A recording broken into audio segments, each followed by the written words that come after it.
Round red lanterns, fringed in yellow silk, were strung above the stone-paved streets. Trees rustled, throwing their shadows over the pale building walls, the diamond lattice-work on the doors and windows worn to muted shades of red and green. Gray roof tiles blended into the darkness, a practical choice against the temperamental weather of the mortal world.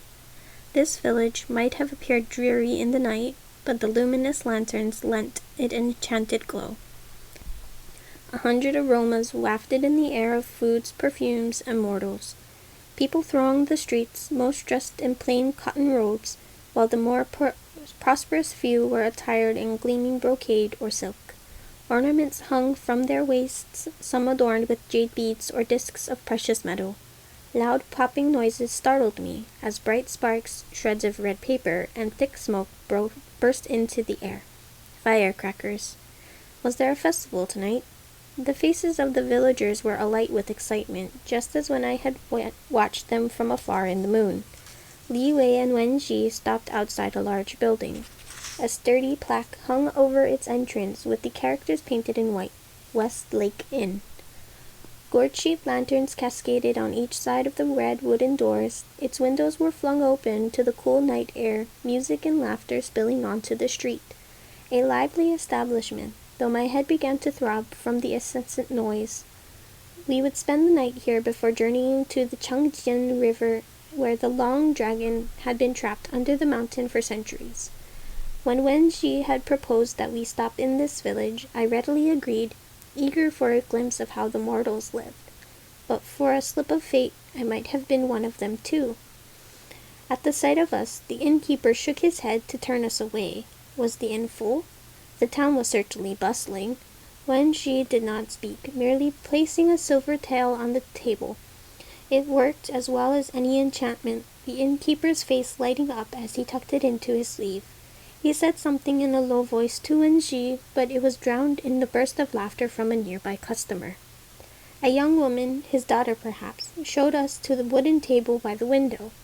She left only to return shortly, carrying a tray with plates of stir-fried wild mushrooms, braised pork ribs, a small fried fish, and a large bowl of steaming soup. "What entertainment is there tonight?" Wen Ji asked the girl, nodding toward the raised platform in the middle of the room. She bowed to him, a blush staining her cheeks. "A storyteller, young master, one of the best in this region." Young master? I swallowed my laugh. Wen Ji must be twice her grandfather's age, though his smooth skin and chiseled features gave him no hint of it. Midway through our meal, the storyteller arrived. A long gray beard dusted his wrinkled face, his pouched eyes gleaming beneath thick brows. As he settled onto a bamboo chair, he laid his gnarled wooden staff on the floor. Accepting a coin from a customer, he cleared his throat before beginning his tale, of a noble king who had been betrayed by his favorite concubine, a spy planted by an enemy kingdom. When the ill-fated pair died at the tragic end, the rapt audience sighed and clapped, while a few dabbed their tears away with handkerchiefs and sleeves. I stifled a yawn, feeling little but revulsion at the concubine's deceit, and impatience for the king's foolishness. With an amused smile, Wen Ji tossed a piece of silver to the storyteller, who caught it, with surprising deftness, slipping it into his pouch. "Young master, which tale do you wish to hear?" the storyteller asked him deferentially.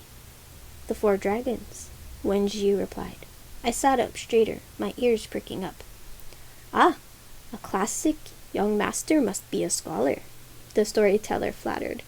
Several occupants of the tea-house groaned, likely hoping for more salacious tales of lustful kings and beautiful maidens, but when the storyteller raised his hand, they fell silent. The silver gleaming in his beard had as brightly as that which now lay in his pouch. He began, his voice as smooth as the finest wine. "Long ago, when the world was still new, there were no lakes or rivers. All the waters was in the 4 seas, and the people relied upon the rain from the sky to grow their crops and quench their thirst. The eastern sea was home of the 4 dragons. The long dragon was the largest of them all, its scales red as flame, while the pearl dragon glowed like winter's frost. The yellow dragon blazed brighter than the sun, and the black dragon was darker than night. Twice a year they rose from the sea to fly in the sky above. The storyteller raised his voice, startling his listeners. One day they heard loud crying and wailing from our world below. Curious, they flew closer, hearing the people's desperate prayers for rain after a long drought. Their clothes hung loose on their thin bodies, and their lips were cracked from thirst. Distraught by their suffering, the dragons pleaded with the heavenly emperor to send rain to the mortals. The emperor agreed, but due to a divine calamity, it slipped his mind and weeks more passed without rain. He paused, reaching for his cup and lifting it to his mouth. When he continued, his tone was a controlled whisper. I found myself straining to listen. Though I knew this tale well, it was the same one I had offered to tell Prince Yanming, the one he scoffed at. Unable to bear the misery of the starving people, the dragons flew to the eastern sea. They filled their jaws with briny water, spraying it across the sky. Their magic transformed it into pure water, which rained to the parched earth below. The people fell to their knees, rejoicing and praising the gods. But the heavenly emperor was furious that dragons had overstepped their authority. He imprisoned them, each beneath a mountain of iron and stone. However, before each dragon was trapped, it sacrificed its immense power to bring forth a gushing river to ensure that our world never lacked water again.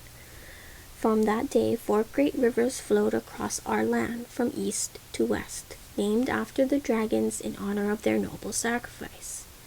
The audience applauded, although with less enthusiasm than before. One woman quickly tossed the storyteller a coin, shouting out her request. I did not hear it, lost in the memories which drifted over me. This tale had been one of my favorites as a child, and I had often asked my mother to tell it to me. Closing my eyes, I could almost imagine myself lying in my bed of cinnamon wood, my fingers grazing the soft white drapes that fluttered in the breeze. I had no need for a lamp, as the stars glittered in the sky, and the lanterns threw their pearly glow through my window. I had loved this story, though its ending left me unsettled. One night I asked my mother, why did the emperor forget to bring rain to the mortals? The emperor has many concerns and responsibilities. Governing the realms above and below is no easy task. Each day he oversees countless petitions and requests. Though why did he punish the dragons for helping the mortals instead of thanking them? I wanted to know. Her hand brushed my cheek, her cool touch soothing my restlessness. Sleep, little star. It's just a story, she had said, evading my question with ease. Only now did I understand that there was no satisfactory answer, at least none to avoid offending the celestial emperor. The emperor's task filled me with unease, like a thorn stabbing the underside of my heel. More so when I recalled Prince Yanxi's admiration of the dragons, the tales I had heard of their benevolence. If the dragons were unwilling, could I fight them for their pearls? Could I even defeat one of them, much less 4? This was a hopeless task, a thankless one, where success would come at the price of my honor, and my failure would be the death of me. Xingyan, what's the matter? Wen Xi's question roused me from my thoughts. I'm tired, I said, although I had no reason to be. Why don't you sleep? Li Wei suggested, now looking up from his bowl. It will take us a full day to get to the Changjin by foot, even without stopping to rest. Since we had spoken in the Willow Song Pavilion, a coolness descended upon us. Had the words exchanged severed the lingering ties between us, or was it the intimacy he had witnessed between Wen Xi and me?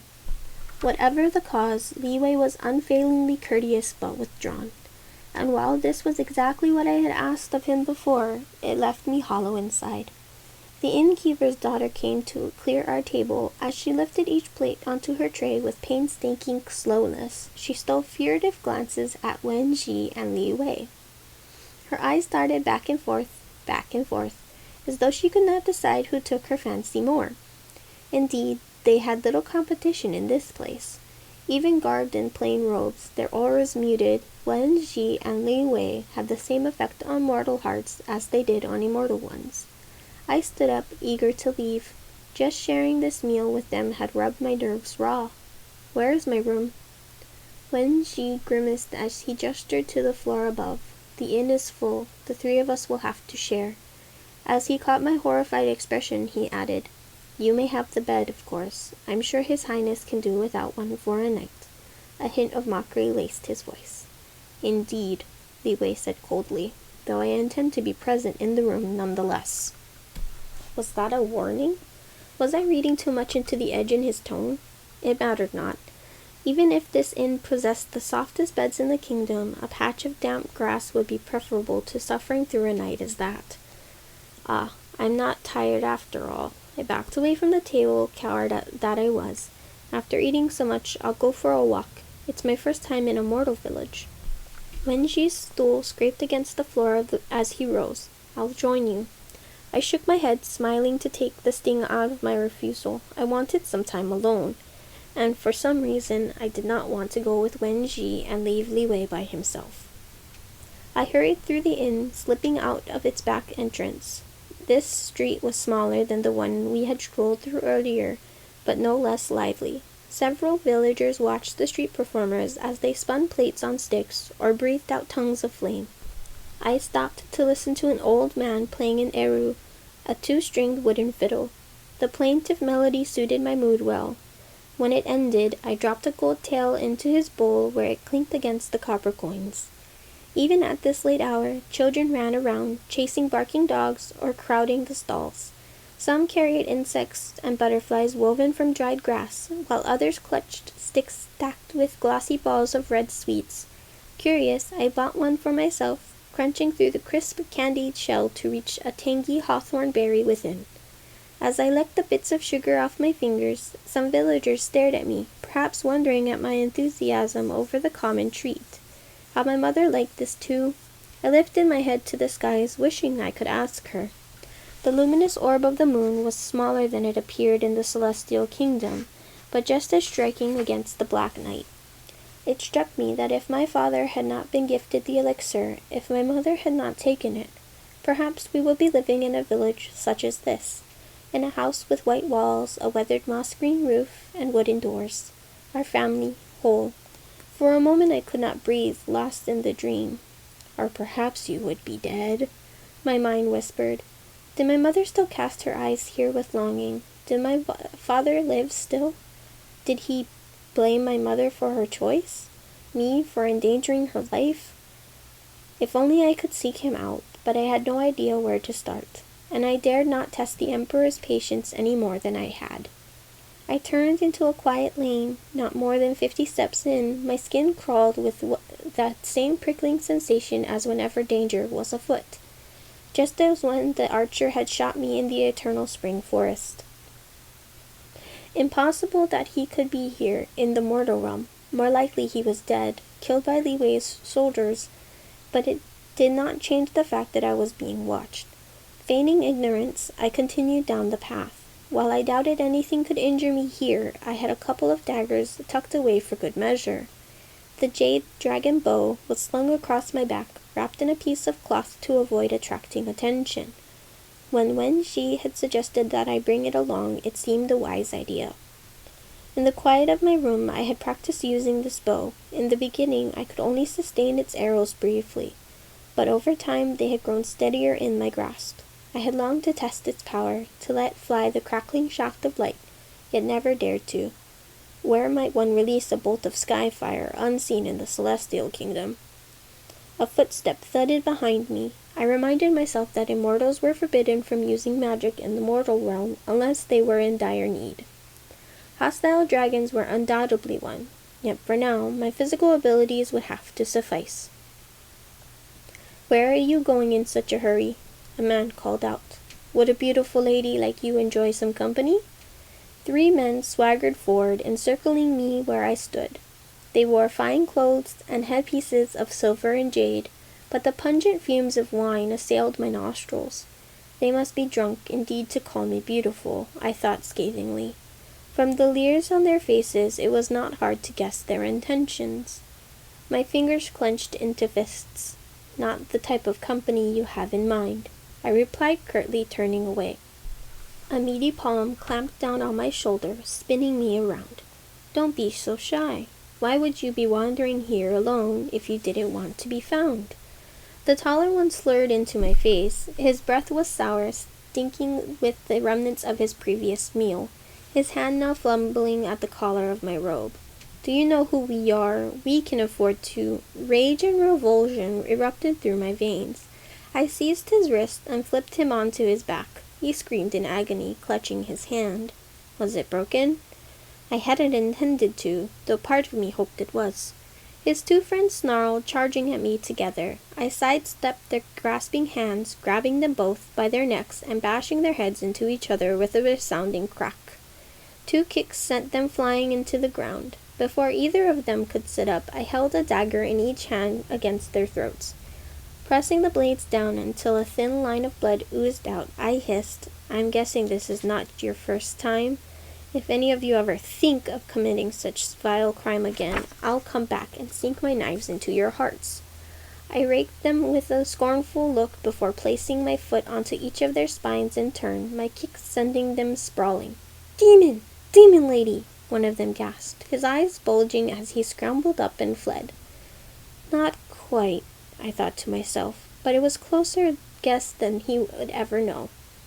My rage unappeased, I released a surge of glittering magic which streaked after them. Perhaps my minor transgression would slip by unnoticed. It was rash of me, but I was sickened by their intent, and how they had tried to blame my choices for their despicable behavior. Someone snickered. I swung around to find Wen Xi leaning against the nearby wall, his face alight with amusement. "That was well done," he complimented me. "I would have joined you, but you didn't need any help." "I'm glad you found that entertaining." I wiped the daggers clean before sliding them back into their sheaths. A dangerous glint sparked in his eyes. "If you hadn't taken care of them, I would have been glad to. They wouldn't have been able to walk afterward, much less run." "You let them off too lightly," he chided. "I haven't told you what else I did. Their wounds won't heal for months, every bruise aching, the blood seeping from their cuts. They won't easily forget tonight what they tried to do and what I did to them. I don't think they'll be able to look another girl again, much less try to attack one."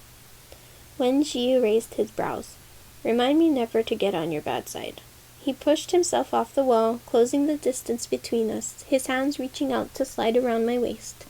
My pulse quickened as I lifted my face to his, anticipation flaring across my skin. His eyes blazed with unfathomable emotion as he bent his head, pressing his lips to mine. Light sparked through my mind like a scattering of stars. For a moment we stood there, utterly still, our bodies molded together. Then his lips parted mine, his mouth urgent and seeking, his breath sliding and warm and sweet. Heat flashed through me, burning, molten bright, racing through my veins, setting me alight. His palm swept up the arch of my back, his fingers tangling in my hair as he pulled my head gently back. Cool lips glided to the curve of my neck, trailing a scorching path. I was afire, undone. All thought fled my mind as I clutched him closer, pressing against him until the pounding of his chest echoed against my own. When his hands fell away, I could not help the sigh that slid from my throat. I wrapped my arms across my chest, small comfort to the emptiness that gaped within. Our breaths came harsh in the sudden silence which fell over us. "I wasn't following you to stalk you. I wanted to show you something," he told me. We walked until we reached the bank of a nearby river. It was crowded with people who were lighting lanterns and releasing them into the water. Unlike the ones of silk in the village, these were made of colored waxed paper that had been artfully folded into the shape of lotuses. A candle glowed from the center of each flower, luminous in the dark. "I thought the Water Lantern Festival might interest you," he said. The faces of the villagers were solemn and grave, a few weeping openly. Sadness clung to the air like winter's chill. What are they doing? I wondered. Praying for guidance from their departed ancestors, honoring and remembering their loved ones who have passed. The lanterns are also meant to guide wandering spirits back to their realm. From his flowing sleeve he drew out a small one, offering it to me. I looked up at him. "What is this for?" "A dragon is no small matter. Perhaps you should ask for guidance from your own ancestors." I stared at him, a tenderness unfurling in my chest. With this, he acknowledged my mortal roots and my place in this world too. It was then I realized just how much he cared for me, and I for him. I took the lantern and lit its candle, crouching down to release it into the river.